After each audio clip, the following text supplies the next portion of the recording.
Welcome to the Unapologetically Neurodivergent podcast, the podcast where we drop the mask, drop the guilt, and talk about living life with a brain that just refuses to play by neurotypical rules. Today's episode is going to be a fun one. I'm chatting with someone I've been Instamates with for a while now. Her name is Happie, aka Happie Lifts. She's diagnosed neurodivergent, a personal trainer, and the creator of Lasses That Lift, the fitness class structured especially for neurodivergent brains. And if that isn't cool enough, she also has the kind of a post-diagnosis moment that sounds very similar to most of us. We all knew, you just didn't yet. Quick heads up though, before we get started, remember this is unfiltered, unsanitized chat about the real neurodivergent experience. Expect swearing, laughter, and maybe a bit of chaos. You have been warned. So, Happie, welcome to the podcast, finally. Why don't you introduce yourself, tell the guys that's listening all about who you are and what you do, and then we can go from there. Cool. I am Happie. I'm a weightlifting and well-being coach. And people often wonder, what is that? Why have you shoved well-being on the end? It's because I care about your well-being. I'm not just going to do things that'll harm like your mental health and your body image and your food relationship. But yeah, all about the weights. From the north of England, moved slightly further south, but not that south. I'm still in the north. I'm obsessed with dogs and I'm neurodivergent. Excellent. Are you diagnosed? I think you've told me that you've diagnosed neurodivergent. Is that late diagnosis, early diagnosis? Very late. It was only last month. Yeah, so I've The finally official got stamp of approval. ADHD. Yeah, I've got the ADHD stamp, but we don't know about the next one. I'm still waiting. It's weird. You just wait and you're like, what's happening? I don't know. Yeah, I've always found that funny that we go through these stages of diagnosis and then it's like you're holding yourself accountable for what is already you. It's not like you're going to change at all. It's not going to change too much. Like if you're quirky before or after diagnosis, you're still going to be quirky, but you kind of like reserve yourself until you get the official stamp of approval. And that only happens during assessment. It doesn't happen before and it doesn't happen after. It's only during that assessment period you're like, okay, maybe I need to calm myself down in case it turns out I'm not ADHD or autistic. I'm not sure what I was thinking, to be honest. I didn't know what to expect in the actual assessment, and then I was like, oh, it's actually not as bad as I thought it was going to be. Yeah, like speaking to a lot of people is very mixed. I think it depends on the sort of person you are, how open you are, receptible you are to not being grilled but being analysed. And I think it comes down to that. Did you sort of expect to get it, or were you willing to accept it pre-diagnosis? I think that's the biggest challenge. So where did you fall with that? Did you were you just like, yeah, I just want this. I want this. I want to know whether it's this or this, and I'm willing to just take it on the chin, whatever happens. Yeah, well, with the ADHD, I wasn't sure, so I was like, let's just see, because I want to know. I was leaning more towards like, I don't think I do have it, but I was like, but if I do, that answers something, right? Yeah, I Yeah. think I was the same. To be fair, I think I was the same. I went in for an autism assessment, and they gave me an ADHD assessment on top, and my wife asked why I didn't go for the ADHD one as a choice. And I was like, I don't have it. I don't hear any of the symptoms. And they're like, yeah, you do. You very much do have it. So Yeah, that's I it. guess So, it is a little bit yeah, surprising, because I think the guy was like, yes, yeah, you definitely have the symptoms, and I was like, definitely? What do you mean? I was like, I really didn't think it was that obvious. yeah, it's like, come on, mate, you can at least pull the punches. Like, you definitely show signs of ADHD. Yeah, but overall it was helpful.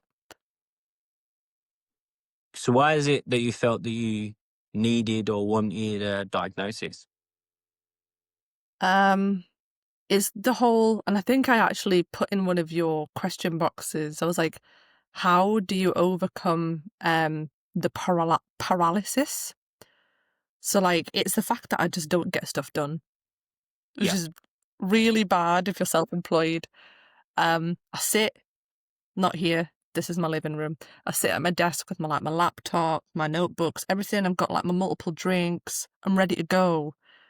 And then nothing happens. I might do some other stuff, but I won't do what I'm supposed to be doing. Yeah, no, I completely get that, and I think, I even said in the story, it's quite a tricky one, that to get over that paralysis, it's we think 100 different things at once, and it's normally is caused by all those intrusive thoughts, and we think always big picture, don't we? And I think we need to strip it back. And I had to learn to do that a lot because I was so, and like yourself, I was so passionate about doing something, getting something done. I always thought bigger picture. And then it's always that first step that we struggle with because we don't think about it. We don't really think, oh, the first step is really trivial. It's really easy. It's like, oh Christ, I've got to complete this task. Yeah, it's thinking about the entire list and not just beginning. Yeah. That's weird. Yeah, and I sort of that before diagnosis sort of management technique that I got taught was just pick 3 things to do, like 3 simple tasks to do for your day, and achieve those. Because everything else is a bonus, and if you can just achieve 3 things, um, then you won't feel like you've wasted a day, and that can be small or big or simple or trivial, but just 3. Don't put anything more than 3 down. But by the end of the day, you could have a list of like 10, 20 completed tasks, but it's just 3 very trivial ones to start off with to build that sort of momentum.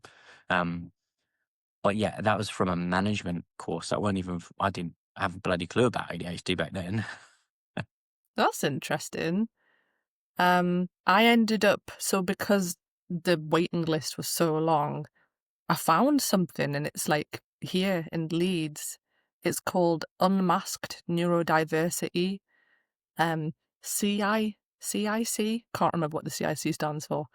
Community But interest it's like company. it's support for neurodivergent people, and counselling. And I was a bit like, do I need counselling?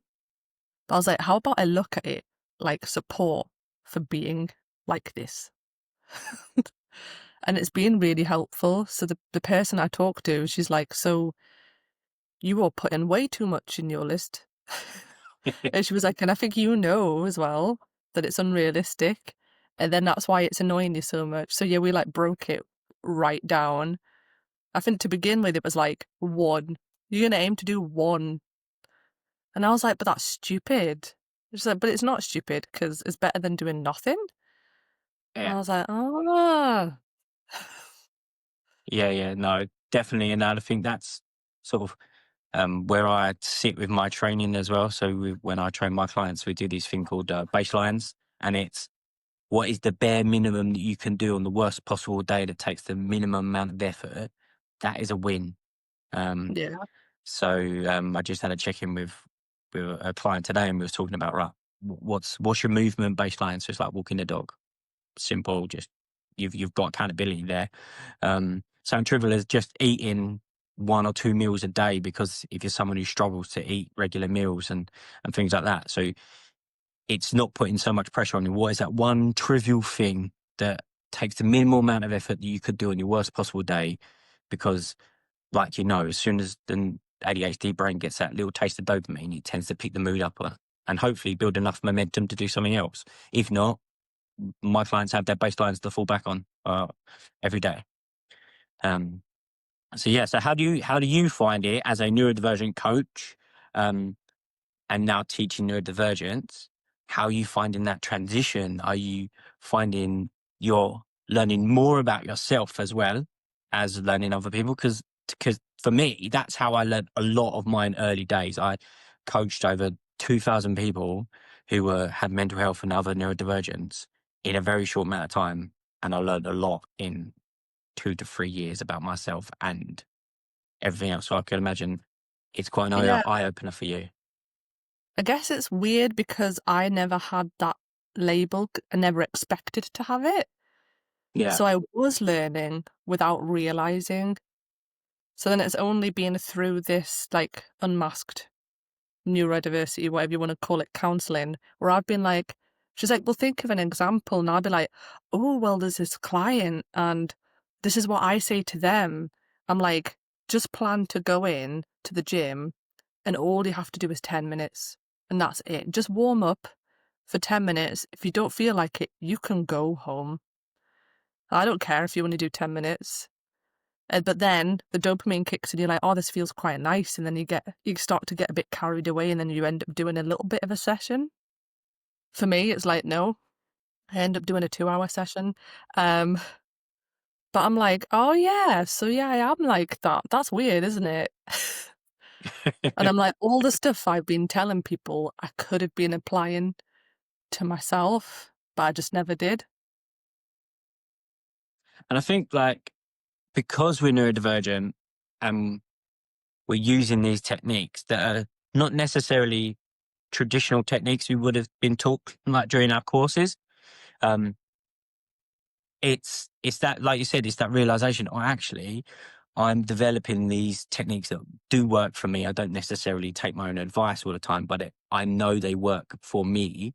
It allows us to evolve our training to really help neurodivergents and people who are undiagnosed, because a lot of us are late diagnosis. So it's not Yeah. that it turns up after diagnosis, is it? We get, I find that so strange when you get more validation after diagnosis. You're like, I'm born with it. So for the last Yeah. 38 years, it's like it didn't exist until April. But yeah, you finding that more as well, that you can rely, you have a bit more confidence. Now, one, you've been diagnosed, and two, you know exactly how to reach neurodivergent. Yeah. I've noticed well, because of the process I've gone through, I'm sharing about it more online. And then it's made people like me come to me. My class, Lasses That Lift, is basically a big group of neurodivergent lasses. Some of them undiagnosed, but then, yes, then some of them have gone through it and then they'll turn up to the next class and they're like, oh, I've been diagnosed. But it's That's interesting. it. And then also like adapting, because I used to be in a commercial gym, which was hell for me. So of course it's hell for everyone like me. Like it's too bright, it's too loud, it's too much. So I went out of my way to find somewhere that was dark, quiet, bit like a cave. Yeah. And then again, it's made it that stronger. Like this is for neurodivergent people. So people that don't like the big, loud, busy gyms are coming to this quiet little group of nice weirdos. Yeah. I know you finding that because we are all traditionally trained. Are you finding that you're having to unlearn things that even you sort of forced yourself to believe because it was the way we was trained, or just you just taught it that way because that was how the industry is? Are you finding that you're having to actually like check yourself and go, no, actually, I don't believe that that is true, or that way of training needs to be necessary to achieve that result? Are you finding that a lot more now? I feel like I've had to do a lot of unlearning, because I think it's the way I went into the fitness industry. I went in under that guise of clean eating, which was awful. It shouldn't have been promoted everywhere. And so like I truly believed that. And I thought like, no days off, you've got to train every day. You can't eat anything that isn't clean. Like, what is that? Was I cleaning it with Dettol? It made no sense. And then I've had to unlearn it. And then with like, I've noticed a lot of neurodivergent people are also hypermobile. So my hypermobility slowly got worse as well. We don't know why. We don't know why. And I've had to learn like, you have to rest. Like when all of your joints, like your tendons are inflamed, you can't go beast yourself at the gym. Yeah. You have to rest. Yeah. And yeah, and I get that. And I think I was very fortunate because most of my sort of education around fitness and nutrition and stuff actually come from the forces initially before I was a qualified personal trainer. So when I was in the forces, though, we were obviously I was in at that time the best shape of my life. I'm probably actually fitter now, but I was eating tremendous amounts of food, none of it clean, to be fair. I was like, fry ups every morning. I still brag I got to eat cheesecake every day in the forces. I was probably in the best shape of my life at the moment, um, when I was in the forces. But I opened up to me that this whole, so when I come out and this clean eating thing become popular, I was like, this is not true. Like I've literally been in an environment. Yes, it is a controlled environment, but I could eat whatever I want and as much as I want, as long as I followed the ground rules afterwards. I was able to do it. So I found it really hard to sort of believe these trends. And then I went into PTing due to cage fighting, not traditional gym. So I also weren't fixated on traditional teaching methods either. But do you also find that, like you said, what does clean eating mean? Like being like ADHD and neurodivergent with Yeah. autism and things like that. It's like, hang on, it's very ambiguous. And you start to fall into those traps less and less now because you're like, nah, you're just Yeah. using those words because it's confusing. I question things a lot. Yeah. Um, sorry, when I looked that way, I heard my letterbox. That's fine. I'm pretty sure it's not someone knocking on my door. I don't know. We'll find out later. But I did go from like the clean eating and then just really into just normal gym to going into strongman, which was a bit like what you're describing. So we'd be having donuts. I don't know why it was always donuts. They just Donuts, taste good. sometimes cake, mainly donuts. And it was just watching all these really strong people eating donuts and whatever they wanted. And I was like, wow. And then getting really strong. Is that where the transition to that sort of weightlifting side of things, the things that you're like specializing in now, is that where that transition come from? Because you found an interest in it that sort of way away from that traditional scene as something a bit different? Yeah. Yeah, I think the fact that it was different is what attracted me to it. The story is though, I was at this like functional fitness gym and there was this, I need to stop saying this, but I'm going to say it, this short, like bald man was in the gym and he just shouted, "You, can you pull this tire?" And it was this gigantic big tractor tire. And I was like, no, like I'm not very strong. I can't move that tire. And it was very nice and kind about it. He's like, come and have a go. Like, we're this group. We come in here and we just move really heavy stuff. And I was like, this is so stupid, but I'll have a go. And then I like dragged it. And I was like, that was amazing. I would like Yeah. to do more of that. And like, yeah, they just like took me into their group. And I think that's so good. And it's glad that you have that, and I'm glad you have that point of view that you can sort of share and install into others, because I think that's the best part of training. Like coming from a very functional background myself, like again, like with the cage fighting, and I'd always trained for purpose. I never trained for vanity. Um, and I've always been, without sounding like a dick, I've always been able to one up people that looked ripped and challenged me to some sort of physical challenge for some reason, whether it's like a press up challenge or a lifting challenge, because I'd always held a bit of body fat, but I've been very functional. But I've always found that more enjoyable than just the monotonous counting of the reps and things like that. Have you found Yeah. that as well? That you're finding functional training and lifting the weights and getting stronger and empowering yourself is a lot more fun than just turning up and doing your reps. Yeah, because it was getting boring as well. It was very repetitive. And I was always looking for some way to make it different. I think I initially tried obstacle course training, like for Yeah. races, but my ankles are like crackers, so that wasn't a good idea. Um, from strongman went into weightlifting and like CrossFit. So I think it was just like I was always trying to find something different to just keep me going. and then also to avoid injury. Yeah.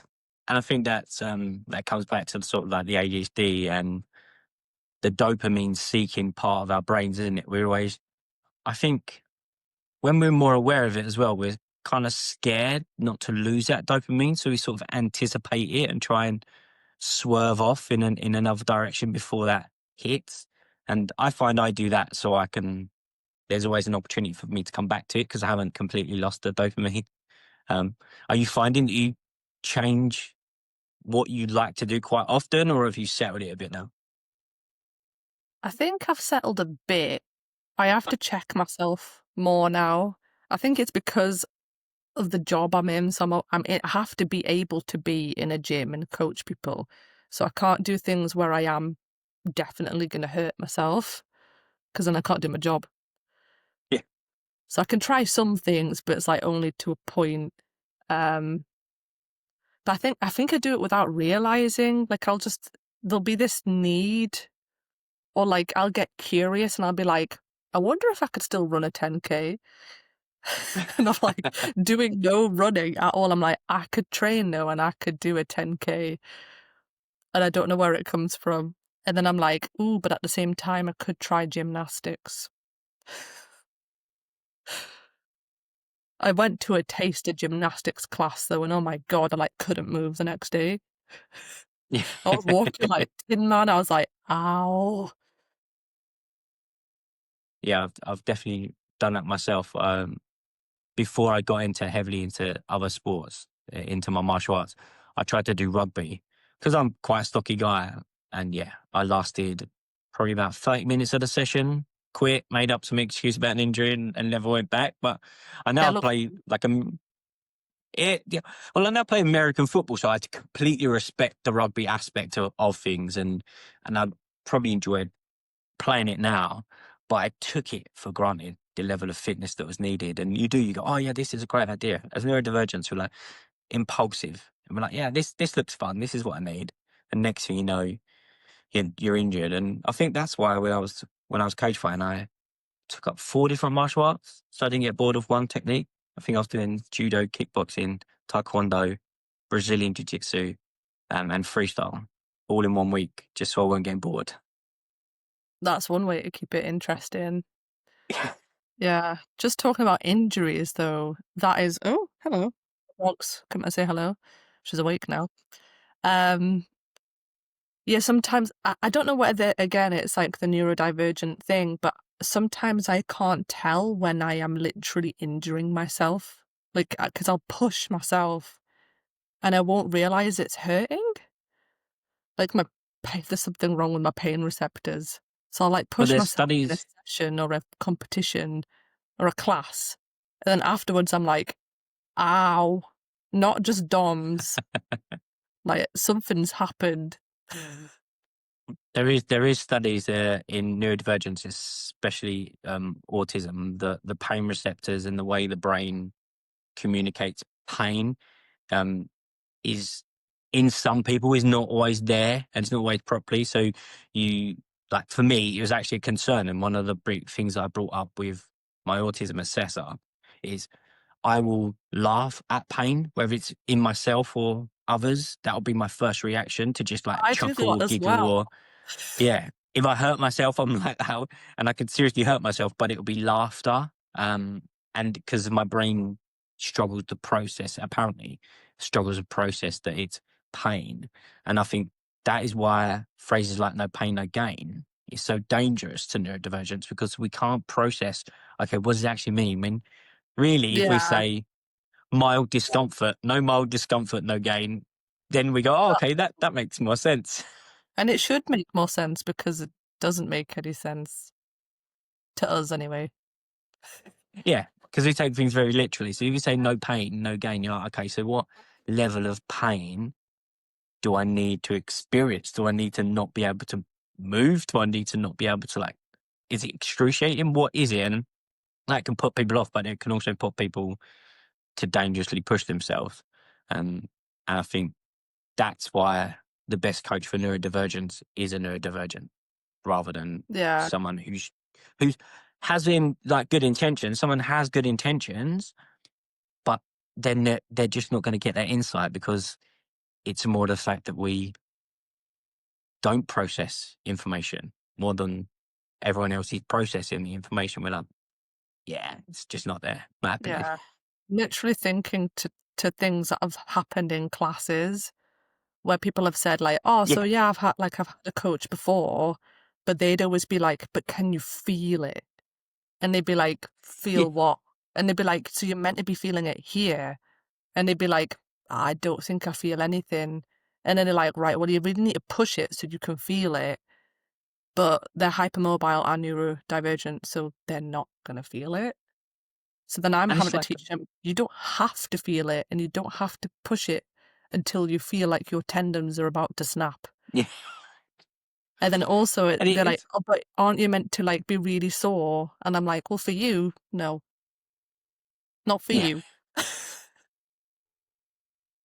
yeah. And I think that's what it is, and we find that a lot with like technique and things like that as well. It's we take everything so literally. So I remember doing certain squats, and you like, I'm guilty for it myself, and you go, I'll keep your back straight. So what they do is, rather than keep their back in line, they stand up straight, and you're like, no, that's not Yeah, what I I meant. I literally meant try to go keep your down. back straight from like your neck to your hips. Keep that straight, not upright. And I did this thing on purpose to my wife, because she was a personal trainer at the time, that I would take everything literally she would say. And I knew the instructions because I went through the same course, but just to see what it was like. And yeah, we fell out that day, but it was amusing to take instruction literally that you're taught as a coach, and take them literally word to word, because it's not how the exercise is executed. Put it that way. Yeah, I think that's the bit that I struggled with the most, actually, like learning how to be a coach. Luckily, I did an apprenticeship, so I could see for myself. But taking it from paper into action was the hardest bit for me, because I was like, so how? I'm like, the only way I can Yeah. try is like trial and error, and we'll see. So with your lessons at Lyft, did you build that purposely for neurodivergence, or did it just develop that way? It just developed that way because it actually came from Newcastle. So when I was still an apprentice PT, I was invited to another gym to help co-coach a class called Bars Before Bros, which was very cool.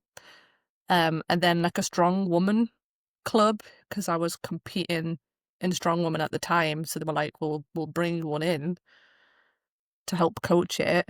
And I just quite liked that it was inspiring these lasses to get into the gym, and they would have been intimidated before to come in. So that's been going a while now.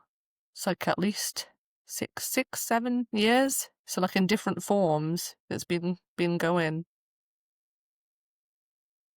Nice. And with all these other women, are they giving you like plenty of feedback, especially about the neurodivergence? And does it feel that it's different, that it's developing in a way that's empowering neurodivergent, well, women in general, but neurodivergent women? Yeah, but it's like a very recent thing. While you were talking, I was trying to figure out like how long has it actually been. It might have only been a year.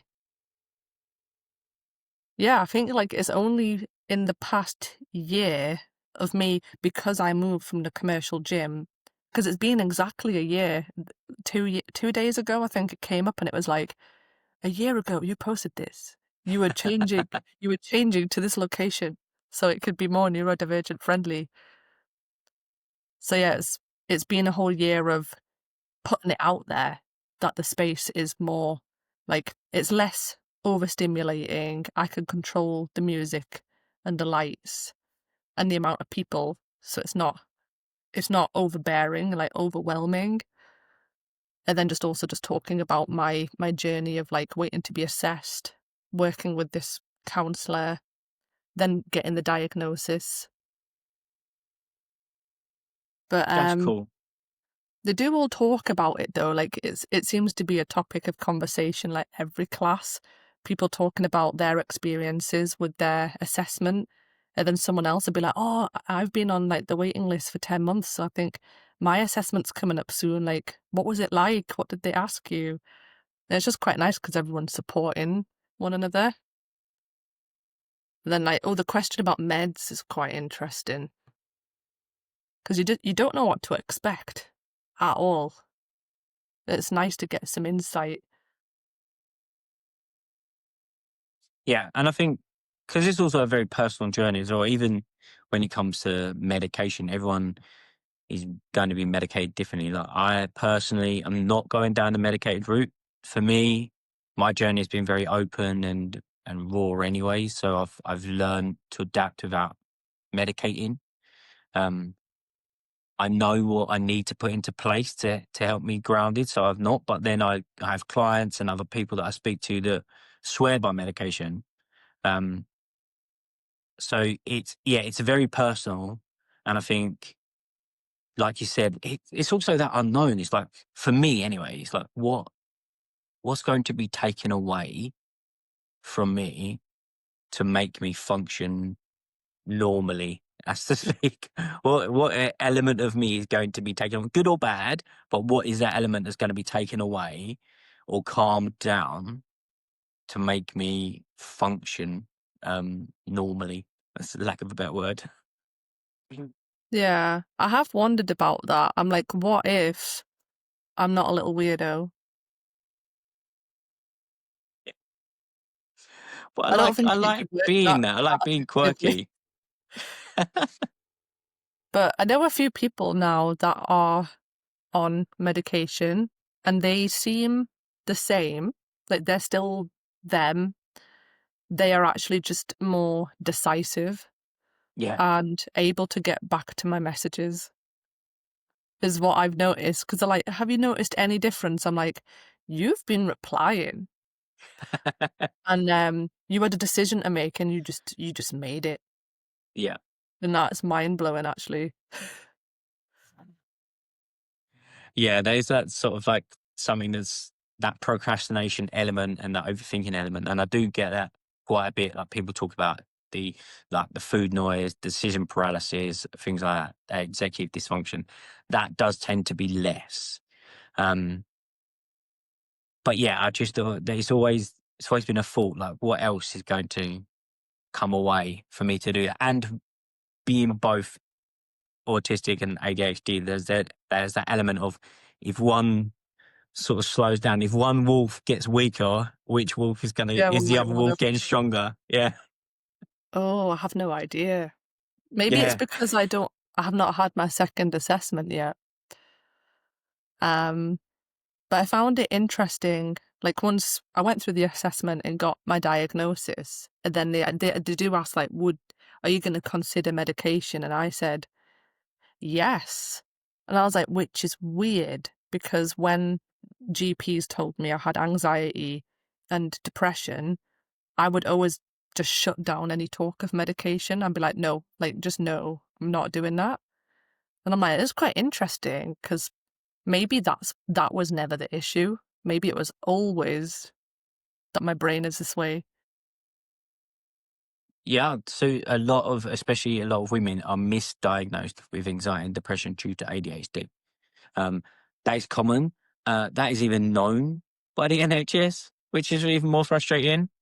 That there's misdiagnosis, and so you get depression, you get diagnosed antidepressants, which are a mood suppressor, which again works similar because they bring everything down. Um, but as soon as your brain spirals out of control, you think the meds are not working, or when they do work, you start thinking you don't need them anymore. So you come off them and you come because it's those impulses that are not being controlled, and that noise is not being controlled. Your mood's just being suppressed, basically, in neither happy or sad. So that is the dangers with people who are undiagnosed, especially women, and who have a diagnosis of anxiety and depression. It's often misdiagnosed ADHD and gets treated or medicated wrong as well. So yeah, it's an interesting one.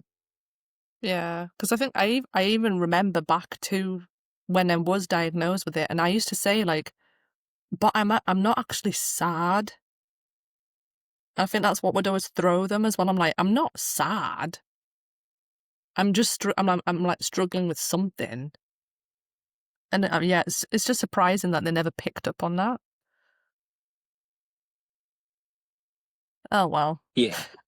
20 years later. Yeah.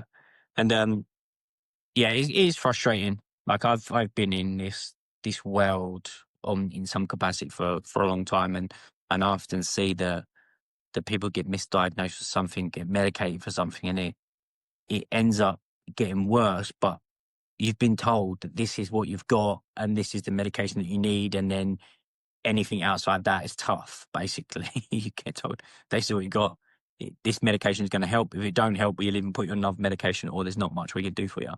When that's not often the case, it's misdiagnosis or misprioritized, and especially something you'll be able to help with people as well. That enhancing their nutritional awareness as well to make sure that their medication's being absorbed properly as well. Get the best out of the medication, and I think as you grow with your group as well, you'll start picking up things and start being able to bolt on your knowledge to only help these women even more, which is going to be quite exciting over the next couple of years as well. It's Yeah, something that's you're going to quite be able to do. interesting about the nutrition, because my partner's a pharmacist, and so I get to like peck his head about like the weight loss drugs um and ADHD meds, because like so many people are asking me questions, and I'm like, I'm not actually qualified, but I will ask someone Yeah, who is, and I literally just go upstairs. I'm like, I have another question. that's why it's helpful because then and then you learn, and then like you say, look, I'm not qualified, but X, Y, Z. Like, I'm not giving you professional advice here, but this is what I've heard, and a lot of stuff people can Google nowadays as well. That's what we've got to be careful of, correcting what Google says or what ChatGPT says, and it's a great Or tool, but people on yeah, social media. yeah, yeah. Yeah. Let's not get into people's social media saying That's yeah, stupid that could things. be its Yeah, own episode. yeah, and selling anti-protein bars. I think this is the latest one, isn't it? Yeah, Anti-protein bars. protein Yeah, bars are gonna kill you. yeah, yeah, They're yeah, little yeah. murderers just in time for Halloween. Maybe that's what it was. It's all a ploy because he's got a little like ghostly figure on the back. Maybe that's what they're just gonna palm it off as. Halloween themed protein bars. I would buy that. She definitely would. I love Halloween. I've already spoke to my son about choring his Halloween mask to go on my wall once he's finished with it this year because he's getting a cat skull Halloween mask to go Cat with some. skull. Yeah, it's like a cat skull that goes on his Oh, face to go with a werewolf outfit. that's So I'm cool. like, yeah, he's 7 and he's already into that sort of stuff. And I'm like, yeah, I'll chore that mask and I'll put it up on my wall afterwards. I don't know whether it was my generation, but I just remember being put in a bin bag, and that was an Yeah, amazing outfit. as a witch, hat, Yeah, I just bin still don't bag. understand how I was like, this bin bag is so cool. Because you never got to wear a bin bag. So it's like, Yeah, everyone something does, new, something different. I thought yeah. it was amazing. Or scream masks or Jason masks. I think those are Mm, the go-to ones. I still have a scream mask. Yeah. No, I don't any longer. I had a Jason mask. I actually have a crazy bunny mask that I wore Like a once killer for bunny. real. Yeah. Yeah, yeah, yeah. Like Nice. button eyes, sewed up mouth and furry. I don't think I have many masks. I think that the Scream one is the only one I've got. Because I used to have like a face painting kit, and I just always used to paint my face in some way. Yeah. But yeah, the That's, Scream mask is going to the gym, and I am doing spooky content. yeah. The members It's aren't ironic, ready. really. Yeah. I think it's ironic, really, as neurodivergents, we often mask, but we're also into masks as well. It's Yeah, sort of, I've noticed this. So yes, the people who are like me are coming to me for PT, but then also I've noticed alternative people who are into similar music to me and just love dressing up for like Comic-Con or different cons and for Halloween are also really similar to me. We're all on And the I think, spectrum. yeah, and that's what. To be fair, I think that's what it's down to. There's a lot of undiagnosis out there. People either not wanting to be diagnosed for whatever reason, not capable of being diagnosed, and I think my wife said to me the other day, she was like, "Why do you think there is a sort of more, not like an epidemic, but more of a thing now around neurodivergence?" And I just simply said, I don't think there is. I think people like myself and yourself, we talk about it, people can relate, and then that sort of triggers that chain reaction in people to either get diagnosis or not and talk about it. And I think being more self-aware, being able to have a voice online allows people to bring those other tribes together that got lost or got pushed to the side, or like you say, those sort of alternates that when they was in school probably had a small clique. Like for me, I was into emo and grunge, and we share music all the time to me on Instagram. So I might look like a sporty kid, but I was never in that sporty kid group growing up. So, and I think it's finally time for people like us that just wanted to be a part of everything that we enjoyed rather than these cliques, finally find our Yeah, own clique. because I was never in a clique. Yeah, I was always like just like the weird kid that just didn't really fit into anything. I was talking to someone about like because they were saying the same thing, like, oh, in all of the newspapers and the media, they're saying like, why is it an epidemic? And there's this bloody stupid Donald Trump saying all this stupid stuff. Um, and I was like, I don't think it is an epidemic. Like back in the olden days, you were hospitalized and it was like there's something wrong with you. Whereas now we've learned it's not that there's something wrong, it's just different. You're just different in a really cool way. And me and my old man, like my stepdad, so we're not biologically related. His stepdad, and we joke about this all the time. Um, he is really like has a routine for cleaning his car, like properly. He'll go out there, he'll lay everything out, and he is very neurodivergent. But it was never picked up because it was just a bloke cleaning his car. But his mannerisms and everything like that, and his set structures, and you just find that's what it is. These stereotypes were properly built around neurodivergence and other things like that as well. So you probably have these classic stereotypes around like the classic like, housewife that's obsessed with cleaning and driven through everything being tidy and in order and had its place, or the bloke that has a routine. He'll get up at 6 o'clock, go to work, do this X Y Z. His routine never falters, and they're just like, oh, it's just people being people. And then you get people go, oh yeah, it was never back in the day. Yeah, it was. It just Yeah, just probably, a different label, or it didn't have a label. yeah, yeah. People just kept themselves to themselves more, probably, Yeah, and they everything didn't was get online. involved in each other's business.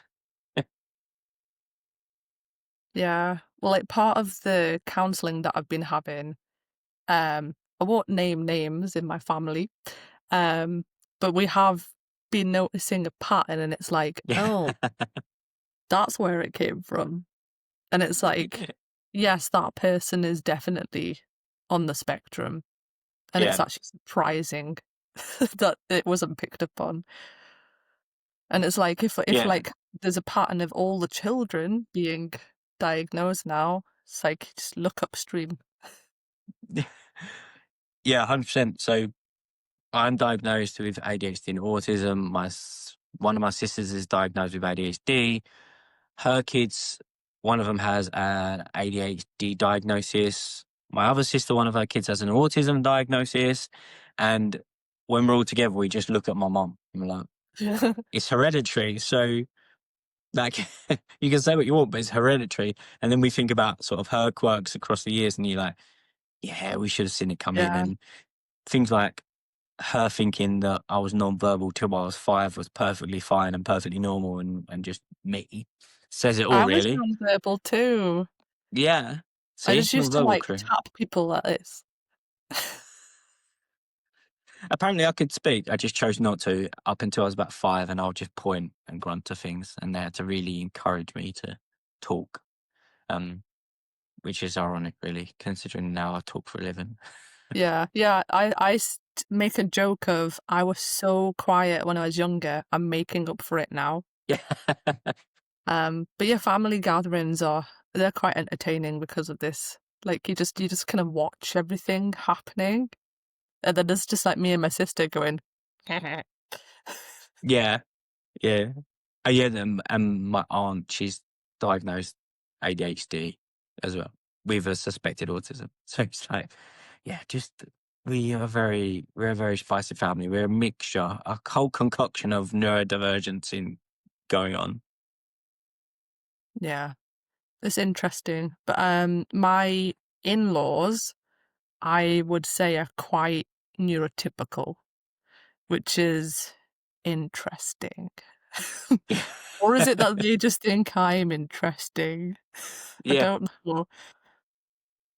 It can make for like it's still fun. Like I like Christmases and celebrations with them, but sometimes I'm like, I am a weird little penguin at this table. Why is no one else being a penguin? yeah, yeah. No, I get that. That's why I avoid family gatherings. I'm not gonna lie. Even with the spicy family that I belong to, it's still chaos because Yeah, everyone's has yeah, their own quirks, and we rub it up each other as well. So I feel like the biggest hypocrite in a family gathering because we've got chaos going on, and I'm just there in the corner going, I hate this. This is like, why is there chaos? Why is there noise? Why is this? And knowing full well that half the room feels the same, but they're still doing it, and I just feel like a hypocrite. So I tend to yeah. avoid them as much as But possible. it's uncontrollable. Like, yeah, me and my sister are a bit like that, but we are also quite good at just taking ourselves off. It's a good time to have a dog. You just go off for a dog walk, go off the dog needs quiet time. Yeah. Yeah. Or it says, "Oh, we have to leave early. I need to go home to feed the dog. The dog hasn't been let out for a couple of hours. He needs to go Yeah, back now." Yeah. and to be Yeah, that's fair, always a good one.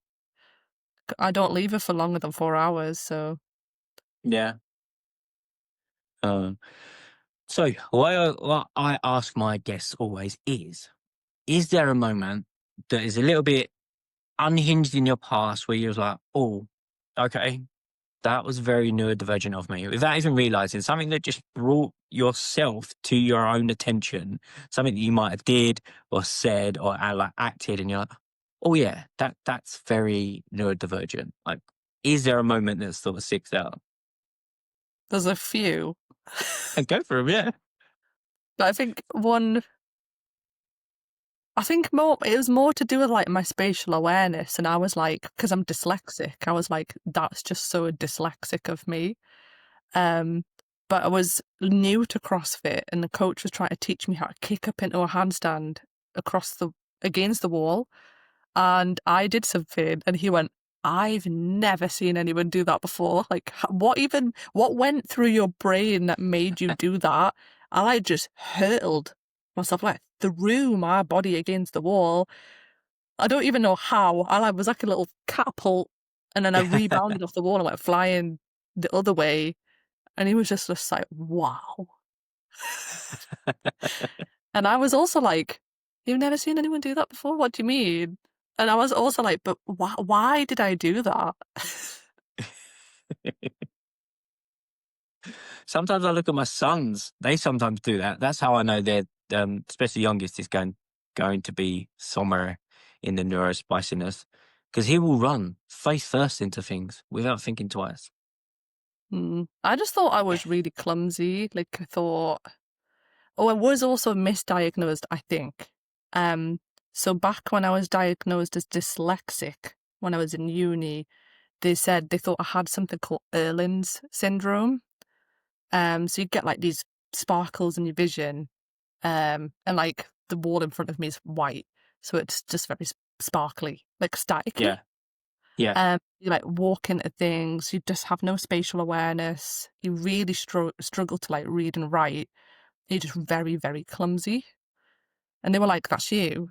This must be what you have. Just get some tinted glasses and you'll be fine. But I'm like, no, I have the tinted glasses and something's still very wrong. Yeah. Yeah. But you can get, they said Erling's can be misdiagnosed as ADHD, but I actually think it was the other way around. Yeah. And Because then the spatial awareness is quite a big thing in ADHD, isn't it? So I've been told. we're still trying to investigate the sparkles. We think it could be hypermobility, like because the ligament behind your eye, Yeah. if that's too lax, could be what's causing all this. Normally, what I also get my guests to do is I get them to give me a little bit of advice, or our listeners a bit of advice for someone who's at the start of their journey. They might not necessarily be diagnosed, or they might not be going through the diagnosis, but they suspect that they might be a little bit neurodivergent, and they're not too sure really how to take that, how to handle it. Like, what little bit of advice that if you had back when you was growing up or exploring, would you give someone that you knew would have helped you in your life, in your exploration? Well, I wish when I was younger that these neurodivergent counselors existed. Because like me and quite a few members of my family have just gone through just like normal traditional therapy. And it's just like, oh, well, that's all a lot of strange behaviour. Don't quite understand. And then I'd just be like, I'm dyslexic. Could it be that? And they'd be like, yeah, it's probably that. But if I found the person I have now when I was younger, that would have helped so much, because they also support you through the process of like how to get on the waiting list, how to ask for right to choose, how to like self-advocate. Because when I first mentioned it to my GP, they said there's a 10-year waiting list. And I was a bit like, oh. And then I just left. And then it was only because my sister's a therapist. She said, no, go back and say, I am saying I want my right to choose. And when I went back, the doctor actually went, oh, so you know about that? And I was like, Yeah, they don't like doing it. rude. Yes, I do. Do it. Yeah. It's like, why are they trying to keep it so hush? So like, you're trying to find someone who can support you through it is really helpful. Or like even just someone who has been diagnosed who can help you and like give you some advice and insight as to what it's going to be like. Yeah. So I work within the NHS, so I was very aware of the right to choose. So I'd already phoned my GP up ahead of time. I was like, this is what I want, right to choose, this clinic, etc., etc. And they phoned me back and was like, we just need a triage call. And then that was that. But yeah, I hear stories that people go on there, accept that it's a 5 to 10 year waiting list wherever you are in the country, and that be it, and not bother about right to choose. But every doctor knows about right to choose because it's not just for neurodivergence, it's for everything. You have a right to choose your thing for everything. As long as it's an NHS recognised organisation for treatment, you have a right to choose. Yeah, I think, not sure, and anyone's listening that from my job, please don't get me fired. But I think it's because the finances shift from their integrated care board or their primary care network to the organisation. So if they're not, it moves money It's around, more and GPs don't like expensive. that. Because Yeah, apparently it's technically private, but then it's yeah, covered by the NHS, so it's more expensive than just shoving you on that 10-year waiting list. But there's some and people can't wait that long. it takes the control out of the NHS as well to an element, and then they have to sort of like, because not every right to choose as well, you can come straight back into the NHS system. Some you have to have like a phased it putting in. That's why if you go private, you can't get back into the NHS system, and it costs a fortune. So if you're in private diagnosis, private medication, you're practically on private medication for life without an NHS diagnosis. Yeah, that's So why I got advised not to do that, because I was getting a bit yeah, fed up. And then they were like, no, just leave it as it is. And I was yeah. like, for Okay. something that's not medicated, it's not too bad. If you can afford it, say autism, and you can afford it because that's not medicated, then there's no recurring costs. But things like ADHD that can be medicated, you have the recurring costs privately for that. And I have family members that are trapped in that loop at the moment. So I think you have to do it for like 5 years or something. It might not be that long, but you have to do it for a long period of time before the NHS can accept it. Mm. So, but yeah, so you recommend neurodivergent counsellors. I've not heard of them myself, so it's really great to hear that there are advocates out there, the counsellors out there for neurodivergence that help you go through the process and advocate for you. So, so to all the listeners out there, if you're struggling, check your local, probably your local CVSs and people like that, or hopefully the NHS will know more about this, or your local voluntary organisations. They'll be able to point you in the right direction. How did you find it? Was it just like a building that you walked past one day, or did it come out online? I think that it was the algorithm, just with what I was putting out, it found me. But Yeah, there's all sorts here. Like I've just also found moving from Newcastle a little bit further south, there's just more going on. And there's also like heavy metal therapy, like peer support for people who like alternative music. that's So awesome. just like, yeah, finding like a tribe like you is really helpful. I was also going to say, if you're into fitness and the gym and you really struggle with like the bright lights and the music and the busyness, there are, they're harder to find, but there are more like friendly places, like safe places, and like places that are lower stimulating, and they've made it like some of them are bougie. It Yeah, doesn't have to be bougie. yeah, I feel like it's either or. There's like the really bougie ones where it's nice and quiet and there's like a boutique feeling about it, or there's like the really gritty ones.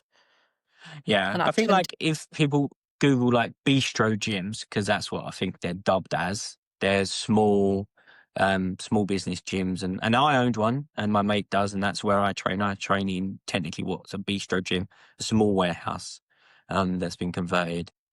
Uh, you tend to get less traffic through there, less people in there. Like most times I train now that I'm back there, there'll be like 2 or 3 people. I think the most there was 5 other people in there this morning.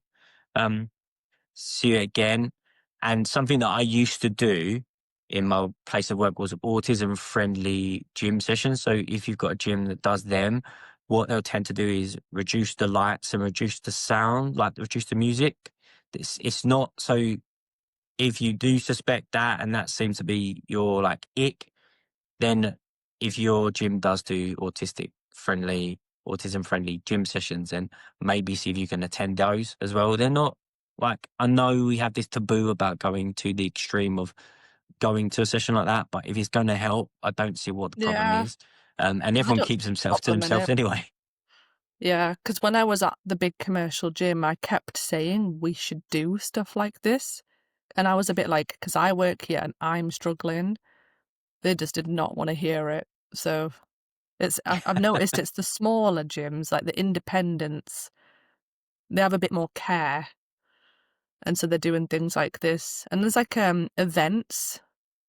They've started to do like quiet hours where Yeah. you can go at a less busy time. So even for people who are struggling with like social anxiety, especially coming out of COVID, a lot of people have struggled to just go to busy places now. So I Yeah. think it's nice that all these different places are offering these alternative hours. Yeah, definitely. I personally prefer the smaller gyms, but to give some big gyms the gym group actually do advertise their quiet hours on that app. If anyone, That's good. because I used to use that because I had a big one across the road. I did used to go there, and I used to check the app, and I used to go in the quiet hours, and it tells you in like real time how many people are in the gym as well. Yeah. I Um, think so you can Pure gauge. Gym might do that, but I'm not sure if they still do. I don't know.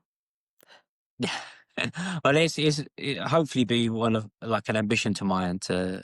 I'm going to transition into corporate stuff and help gyms and sports clubs develop that more neurodivergent friendly. So hopefully in the future there'll be more stuff like that, That's like good. that, because I've come and chatted with people to encourage it. But yeah, that's developing this year. That's in development of this year. So fingers That's crossed. good. Because I know there's like a mental health, I can't think of his name off the top of my head, but there's like a qualification that PTs can do so that they are more aware of mental health. And then I think again it's Pure Gym. I'm sure that they are putting their PTs through that. Or there's some sort of collaboration, and I was like, that's good, that's positive. Now if all the other ones could do that too. Yeah. If anyone does want to know more about mental health, the mental health first aid from Mental Health First Aid England is probably one of the best ones I've been on. I actually was one of the first people in the country to do the course many moons ago. And it's really good insight as to what different mental health is affected across the spectrum. Even like schizophrenia and bipolar, they do sort of simulations about how to get into the mindset of someone, and it's really good for like active listening and things like that. So that's something, if anyone's interested who's listening, seek out mental health first aid course from Mental Health First Aid England. They are one of the best. They originate from Australia, who are the leaders when it comes to inclusivity. The stuff they bring out and develop with is groundbreaking. That's cool. I do actually need to Good look stuff. into doing that myself. I need to stop getting like dazzled by other things. Like I did like biomechanics, and I was like, "Ooh, wow, cool!" And then now I'm in this like women's health collective, which is really helpful for all the lasses that come to my classes. That wasn't meant to rhyme. Um, but yeah, I need to do that as well. Excellent stuff. So, Harry, so tell the guys where they can find you on your social medias. I believe you got a website as well. Just let the guys know where they can find more about you. Yeah, so across all platforms, I am called Happy Lifts because I'm called Happy and I lift. And then my in-person services are in Leeds, North Leeds. And then, yeah, I do online as well. My website, I'm not going to lie, I neglect it. It's there. I thought it was It, pretty cool though. it ticks a I looked at box. it. Someone designed it for me. All the fact that it looks that cool is thanks to someone called Johnny. Okay. Thanks, But Johnny. the bits I'm meant to do, that they're not great because I get sidetracked and then never finish anything. Yeah, no, I think mine is very out of date. It's still got, so before I got diagnosed, etc., I was more leaning into social anxiety and the gym because that's what I assumed I had. So mine's not up to date at all. It's not got anything about neurodivergent on it, I don't think. It's just still mental health and social anxiety. Yeah, it's more just like so when someone searches you, they can find your website. Yeah. And then I just link my Instagram. I post a lot of it on Instagram and TikTok. Yeah, wicked. Yeah, I'm thankful that if you search fitness and mind, it comes up. It comes up as one of maybe one or top three. But other than that, I have not done a lot with it. I need to do some more. Is it called SEO? Yeah, your I need SEO. to do Yeah. more of that. But again, it goes over my head. So I just focus on coaching in person. And I'm like, that could wait. That's fair enough. It's been an absolute pleasure to finally get to speak to you a bit more in person than over message. Yeah, it's been nice to like actually talk to a face. That came out weird. You know what I mean? I do, and I'll keep enjoying our conversations, and then hopefully one day we can do this again and talk about whatever. Talk about more crazy neurodivergent stuff. But thank you so much for joining me today on this podcast. Yeah, any final words? I was just going to say thanks for having me. And there should be more conversations like this because it's important.